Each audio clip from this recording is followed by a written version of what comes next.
Item ಯಾವುದೇ ಇರಲಿ try ಮಾಡಿ ಆಚಿ ಚಿಕನ್ ಮಸಾಲಾ. ನಾವೀಗ ದಾವಣಗೆರೆ ಜಿಲ್ಲೆಯ ಹರಿಹರ ತಾಲೂಕಿನ ಪುಣ್ಯಕ್ಷೇತ್ರ ಪ್ರಸಿದ್ಧವಾದಂತಹ ಉಕ್ಕಡಗಾತ್ರಿ ಕರಿಬಸವಜ್ಜನ ಒಂದು ದೇವಸ್ಥಾನದಲ್ಲಿ ಇದ್ದೀವಿ. ದೇವಸ್ಥಾನದ ನೋಡ್ತಾ ಇರಬಹುದು ನೀವು, ನನ್ನ ಬಲಭಾಗದಲ್ಲಿ ಸಂಪೂರ್ಣವಾಗಿ ಸ್ನಾನಘಟ್ಟ ಅಂತಾರೆ. ಇಲ್ಲಿ ಸಾವಿರಾರು ಜನ ನಿತ್ಯ ತುಂಗಭದ್ರಾ ನದಿಯಲ್ಲಿ ಪುಣ್ಯ ಸ್ನಾನವನ್ನು ಮಾಡ್ತಕ್ಕಂಥದ್ದು. ಈ ಸಾವಿರಾರು ಏನು ಹುಣ್ಣಿಮೆ ಮತ್ತು ಅಮಾವಾಸ್ಯೆಗೆ ಅಂದರೆ ಇಲ್ಲಿ ಲಕ್ಷಾಂತರ ಜನ ಭಕ್ತರು ಬರ್ತಾರೆ. ಇಲ್ಲಿ ರಾಜ್ಯದ ಬಹುತೇಕ ಕಡೆಯಿಂದ, ಪಕ್ಕದ ಆಂಧ್ರ ಪ್ರದೇಶ ಸೇರಿದಂತೆ ಬಹುತೇಕ ಕಡೆಯಿಂದ ಭಕ್ತರು ಬರ್ತಾರೆ. ಇಲ್ಲೊಂದು ಏನು ಈ ಕರಿಬಸವಜ್ಜನ ಒಂದು ವಿಶೇಷ ಅಂತಂದರೆ ಇಲ್ಲಿ ಯಾವುದು ಮಾನಸಿಕ ಕಾಯಿಲೆ ಇದ್ದಂಥವರು ಮತ್ತು ಬೇರೆ ಬೇರೆ ಯಾವುದೇ ಒಂದು ಕೌಟುಂಬಿಕ ಏನು ಕಲಹಗಳಿರ್ಬೋದು ಅಂಥ ಒಂದು ಏನು ಸಮಸ್ಯೆಗೆ ಪರಿಹಾರ ಸಿಗ್ತದೆ ಎಂಬತಕ್ಕಂಥ ಒಂದು ನಂಬಿಕೆ ಭಕ್ತರಲ್ಲಿರೋದ್ರಿಂದ ಇಲ್ಲಿ ಸಾವಿರಾರು ಜನ ಸೇರ್ತಕ್ಕಂಥದ್ದು. ತುಂಗಭದ್ರಾ ನದಿಯ ನೀರು ಈಗ ಸ್ನಾನಘಟ್ಟವನ್ನು ಪ್ರವೇಶ ಮಾಡಿರ್ತಕ್ಕಂಥದ್ದು.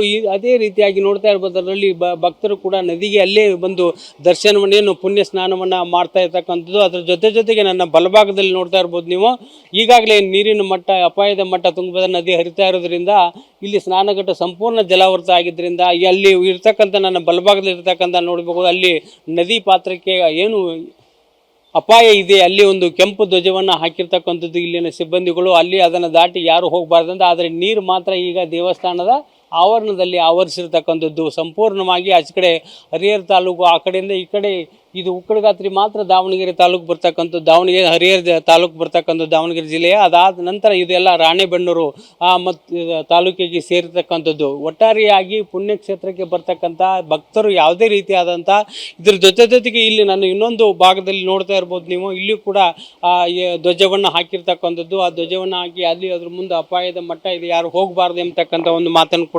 ಹೇಳಿರ್ತಕ್ಕಂಥದ್ದು. ಅದರ ಪೊಲೀಸರು ಕೂಡ ಈಗಾಗಲೇ ಬ್ಯಾರಿಕೇಡನ್ನು ಹಾಕಿ ಅಲ್ಲಿ ಯಾರು ಪ್ರವೇಶ ಮಾಡದಂತೆ ಈಗಿನ ಕಟ್ಟೆಯನ್ನು ಕಟ್ಟಿದ್ದಾರೆ. ಇದು ಇನ್ನೂ ಕೂಡ ಸುಮಾರು 10 ರಿಂದ 15 ಅಡಿ ನೀರು ಇಲ್ಲಿ ಹರಿತಾ ಇರತಕ್ಕಂಥದ್ದು. ದೇವಸ್ಥಾನದ ಆವರಣದಲ್ಲಿ ಯಾರು ಕೂಡ ಒಳಗೆ ಇಳಿದರೆ ಅಪಾಯ ಆಗ್ತದೆ ಮತ್ತು ಎಷ್ಟೋ ಜನ ಇಲ್ಲಿ ಸಾವನ್ನಪ್ಪಿರ್ತಕ್ಕಂಥ ಘಟನೆಗಳು ನಡೆದಿರ್ತಕ್ಕಂಥದ್ದು. ಪುಣ್ಯ ಸ್ನಾನಕ್ಕೆ ಬಂದಾಗಲೇ ನದಿಯಲ್ಲಿ ಕೊಚ್ಚಿಕೊಂಡು ಹೋಗಿರ್ತಕ್ಕಂಥದ್ದು. ಕಳೆದ ಒಂದು ಕೆಲ ತಿಂಗಳಿಂದ ಸೋದರಿ ಒಂದಿಬ್ಬರು ಕೊಚ್ಚಿಕೊಂಡು ಹೋಗಿರ್ತಕ್ಕಂಥದ್ದು. ಹೀಗಾಗಿ ಪುಣ್ಯಕ್ಷೇತ್ರದಲ್ಲಿ ನೀರು ಆವರಿಸಿದ್ರಿಂದ ಇದರ ಉಸ್ತುವಾರಿ ನೋಡ್ಕೊಳ್ತಕ್ಕಂಥ ಕರಿಬಸಪ್ಪ ಅವ್ರು ನಮಗಿದ್ರೆ ಎಷ್ಟು ನೀರು ಬಂದಿದೆ, ಯಾವಾಗಿಂದ ಬರ್ತಾ ಇದೆ?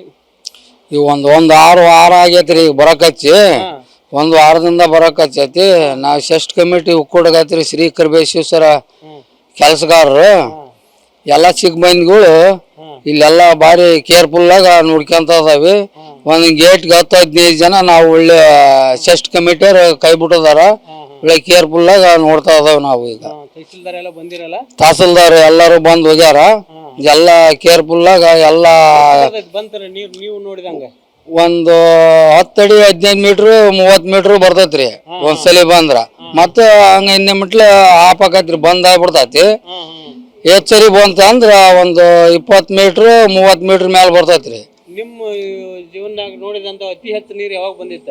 ಅತಿ ಹೆಚ್ಚು ನೀರು ಅಂದ್ರೆ ಇಷ್ಟ್ರಿ, ಇದು ಏನ್ ಇದು ಈ ಪ್ರಮಾಣದ ಬರ್ತೈತಲ್ಲ ತುಂಗಭದ್ರಾ, ಆ ಭದ್ರಾ ಬಿಟ್ರು ಮತ್ತೆ ಜಾಸ್ತಿ ಬರ್ತೈತಿ. ಈ ತುಂಗದಾಗ ಇಷ್ಟ ಹಂಗ ಸ್ಲೋವಿನಾಗ ಇರ್ತೈತಿ.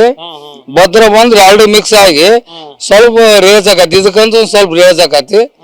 ಇಷ್ಟ್ರ ಮೇಲೆ ಕಂಟಿನ್ಯೂ ನೀರು ಹರಿತಾ ಇರ್ತೈತಿ. ಬಂದ್ ಏನ್ ಆಗದಲ್ರಿ, ಯಾವ ಭಕ್ತರಿಗೆ ಏನ್ರ ತೊಂದ್ರೆ ಇಲ್ಲ. ಎಲ್ಲ ಕೇರ್ಫುಲ್ ಆಗ ಬಂದ್ ಭಕ್ತರಿಗೆ ಯಾರಿಗೆ ಏನ್ ತೊಂದ್ರೆ ಇಲ್ದಂಗ ನೋಡ್ತಾ ಇದಾರ ಷಷ್ಠ ಕಮಿಟಿಯರು. ಯಾರಿಗೆ ಏನು ತೊಂದ್ರೆ ಇಲ್ಲ. ಹಾ ರೀ, ಸೂಚನೆ ಕೊಟ್ಟಾರ. ಅವ್ರಿಗೆ ಗುಡಿಯರಿಗೆ ತಿಳಿಸ್ತಾ ಇದಾರ. ಅವರು ನೋಡ್ಕೊಂಡ್ ಹಿಂಗೈತಿ ಹಿಂಗಲ್ಲ ಅಂತ ಚಿಕ್ಕ ಮಂದಿಗಳಿಗೆ ಬಾರಿ ಕೇರ್ಫುಲ್ ಆಗ ಅಲ್ಲೇ ಕಾಣಿಸ್ತಾ ಇದಾರ್ರಿ. ನೋಡ್ತಾ ಇರ್ಬೋದು ನಿಮ್ಮ ಸಂಪೂರ್ಣವಾಗಿ ಏನು ನೀರು ಈ ಪ್ರಮಾಣದಲ್ಲಿ ಬಂದಿರತಕ್ಕಂಥದ್ದು. ಇನ್ನು ಭದ್ರಾ ಡ್ಯಾಮ್ನಿಂದ ಏನಾದ್ರು ನೀರು ಬಂದರೆ ಇನ್ನಷ್ಟು ನೀರು ಇಲ್ಲಿ ಬರ್ತಕ್ಕಂಥದ್ದು. ಯಾವುದೇ ರೀತಿಯಾದಂಥ ಭಕ್ತರಿಗೆ ಯಾವುದೇ ರೀತಿಯಾದ ತೊಂದರೆ ಆಗದ ರೀತಿಯಲ್ಲಿ ಇಲ್ಲಿನ ಒಂದು ದೇವಸ್ಥಾನ ಕಮಿಟಿ ಒಂದು ಸೂಕ್ತವಾದ ವ್ಯವಸ್ಥೆಯನ್ನು ಮಾಡಿರ್ತಕ್ಕಂಥದ್ದು. ಉಕ್ಕಡಗಾತ್ರಿಯಿಂದ ಕ್ಯಾಮ್ರಾಮನ್ ಶಾಂತಕುಮಾರ್ ಒಂದಿಗೆ ಬಸವರಾಜ್ ದೊಡ್ಡಮನಿ, TV9 ದಾವಣಗೆರೆ.